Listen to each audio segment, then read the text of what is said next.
Yo, what's up guys, welcome back to another video. This is a reaction to Israel attacks the USS Liberty 1967. This is something that I don't know much about at all, if not anything, but it's another reaction to the Operations Room, which is a channel that I find really fascinating. And yeah, that's pretty much it. We're going to just quickly jump into this and see what this is about. Links are also in the description to my Patreon if you want to see some more of my reactions that I can't post to YouTube.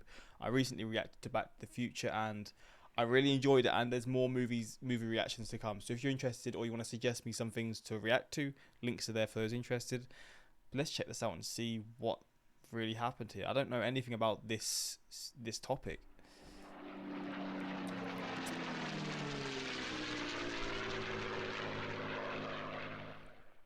This video is sponsored by Goat Guns, makers of authentic die-cast. These are the ones that build the miniature guns, right? I want him to get his ad because this is still in play. Obviously, they build guns and stuff. What's his promo code or something? The cost at goatguns.com.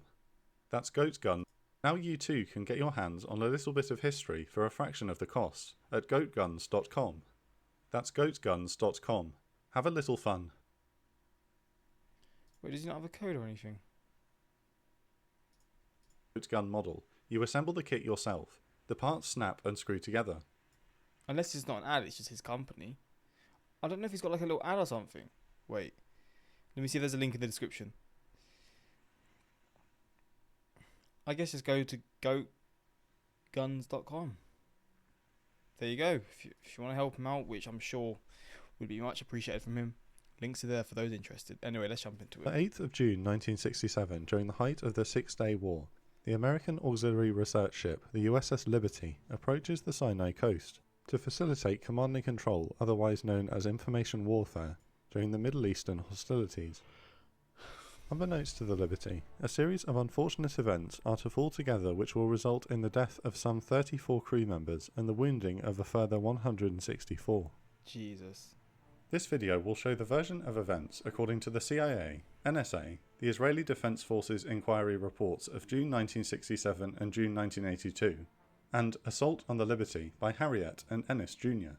The opposing arguments by veterans groups such as the USS Liberty Veterans Association, counterclaims and controversies will also be discussed later in the video.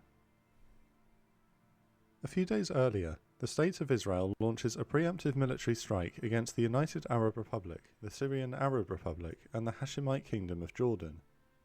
This conflict begins on the 5th of June, with Israel successfully gaining the upper hand and capturing key strategic points at the Golan Heights, the West Bank, and the Sinai Peninsula. The conflict will last a mere 6 days. Having received orders to move to the eastern Mediterranean, on the 7th of June, Liberty reports her position off the coast of the UAR, approaching an area designated Operational Area 3. She is then directed to move within 20 miles of the UAR and 15 miles of Israel. During the early hours of the 8th of June, the Israeli Central Coastal Command receives an aerial reconnaissance report of an unidentified vessel, potentially a destroyer, sailing 70 miles west of Gaza. This vessel is designated as Skunk Sea on the Central Coastal Command control table. Following several more overpasses by the Israeli Air Force, the vessel is identified as belonging to the United States Navy, confirmed by the markings GTR-5. Central Coastal Command refers to the Jane's Fleet Manual, and in doing so positively confirms the identity of the USS Liberty. This information is now passed on to naval operations where it is deemed to be of little to no significance, and is removed from the control table. Israeli Naval Operations Section 3 received reports from their Army's Southern Command that the recently occupied town of El Arish is under naval bombardment. This report, followed by several others, reaches Captain Rahav Itzhak, Chief of the Operations Department Naval Forces. Initially met with trepidation and sincere reservations, these reports accumulate, leaving Captain Rahav to believe that the situation requires a response. Israeli Navy Division 914, already out on patrol between Ashdod and Ashkelon, are redirected to investigate the reports at El Arish. This division consists of 3 IR-class torpedo boats, the INS Peres, the INS Tamas, and the INS Yashor. Concurrently, Reports from Southern Command continue to come in to naval operations commanders of the supposed bombardment. At 1:41 p.m, Division 914 reports that its radar has picked up a vessel northwest of El Arish. The as-of-yet identified vessel is reported as travelling at 30 knots.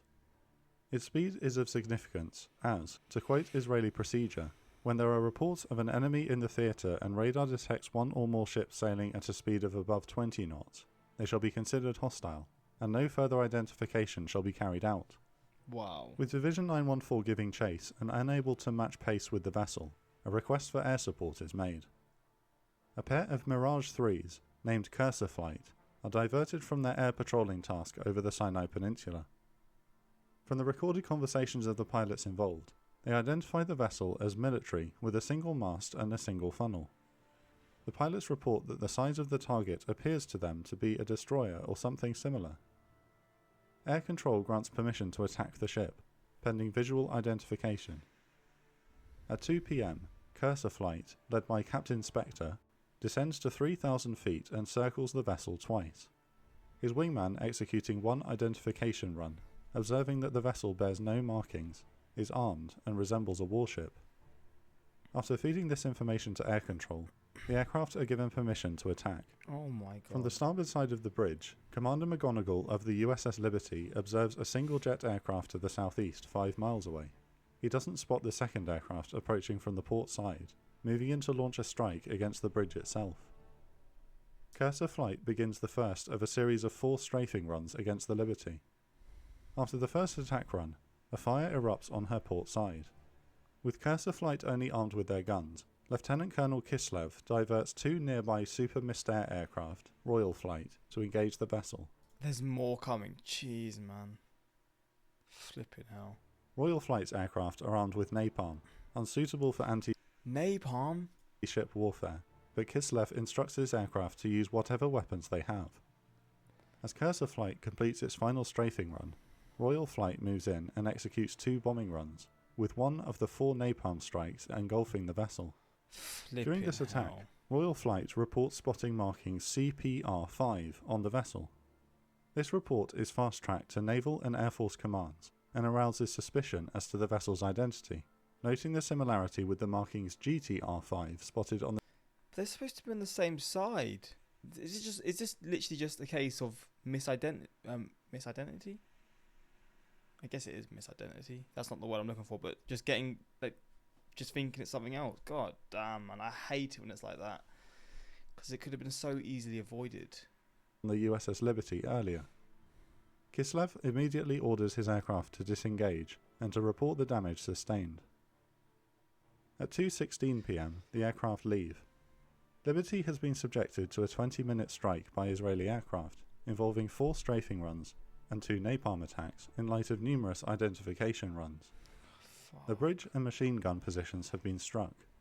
2 portside fuel tanks are alight, billowing large amounts of smoke. With the vessel now slowed by the attacks and still not actually identified as anything other than hostile, the torpedo boats of Division 914 are ordered to give chase. In a separate message, they are also ordered not to actually attack yet, given the uncertainty around the vessel's markings. The division's commander, Moshe Oren, would later claim that this second message was not received. Division 914 approaches the ship and reports that because of the smoke, visible identification of the markings is impossible. Commander Oren orders his torpedo boats to attack. Oh my god, this is so dumb. This is just annoying me. Flipping hell, man. The Liberty spots Division 914 approaching at a bearing of 134 and a distance of 15 miles. Oren temporarily suspends the attack after visually identifying her as a supply vessel and begins numerous attempts at communication via light flash signals. With the billowing smoke, only the vessel's bridge, mast and bow are visible, and in response to the Israelis' attempted communications, Liberty requests that Division 914 identifies itself first. At this moment, the Israeli vessel Peres reports gun flashes coming from the engulfed ship. Commander Oren reports that he can see a gun position on the bow of the vessel. What he doesn't know is that the gun flashes are not the vessel attacking him, but simply its ammunition exploding in the fire. Oh my god. Commander Oren and Lieutenant Senior Grade Avraham independently consult the Identification of the Enemy Ship Handbook, both separately reaching the conclusion that this is the Egyptian supply vessel El Qasir. With the Liberty now without propulsion, Division 914 begins They don't look the same at all. its attack. The first torpedo boat fires at a range of 1,000 yards, followed shortly by a second torpedo from the second boat. Both of these are destined to miss. The first and second torpedo boats fire again. One of these strikes the Liberty and explodes on the ship's starboard side, and the third boat fires once and misses. Commander Oren, while repositioning his force to strike once more, is able to make out the letters GTR on the bow of the vessel they have just attacked. He immediately orders ceasefire. Oh, now you do it. Oh my god, man. Look, the pressures of war, I cannot imagine, honestly. These are things that I can't comprehend. But just in hindsight, seeing this, god damn. Are you not going to maybe go and maybe try and help them, rescue them? I don't know what happens after this, but I'm assuming this isn't a good ending for the people on the ship. With some power restored, the USS Liberty limps away north to rendezvous with nearby US Navy vessels. The Israeli Fleet Operations Control Center orders Division 914 to perform another identification of the vessel. 2 helicopters are also dispatched from Ashdod. They come to hover near the ship and spot an American flag atop the ship's mast. Commander Oren also now reports that the ship was indeed American. He transmits an offer of help to the Liberty, but strangely this is soundly refused. The USS Liberty would make it heavily damaged to Malta. Wow. Much controversy surrounds the Israeli attack on the USS Liberty, and whether it was a genuine case of mistaken identity between similar-looking vessels, or if the Israelis did in fact deliberately and knowingly attack a US Navy vessel, with a cover-up by the US government. Accusations have been made that it was an Israeli false flag attack, intended to make the Americans think they had been attacked by Egyptian aircraft, and thereby provoking the US into joining Israel's war with Egypt on Israel's side. That's a shout. The BBC documentary even alleged that nuclear-armed US Navy aircraft had been launched to attack Cairo in response to the attack, but had been recalled. Others have suggested that the attack was intended to prevent the communications intelligence vessel from intercepting messages implicating Israeli forces in war crimes, or in the breaking of a ceasefire agreement with Syria in the Golan Heights. Oddities can be found within the story. The Liberty was measured by 2 different Israeli vessels to be travelling at 30 knots, above the speed at which Israeli Navy rules of engagement automatically declare a vessel to be a warship. But the maximum speed of the USS Liberty was only 17.5 knots, and her ship log noted that she was making just 5 knots at the time of the attack. The Israeli version of events puts this down to erroneous speed measurements by 2 separate Israeli vessels independently. The USS Liberty Veterans Association denied the claims that the US flag was not clearly visible atop their vessel before they were attacked, and to quote, "The weather conditions were ideal to ensure its easy observance and identification." Neither the former US Secretary of State Dean Rusk nor the USS Liberty Veterans Association believed the CIA or Israeli recollection of events, and maintained that it was a deliberate attack against a US Navy vessel. The discussion on the USS Liberty incident remains volatile.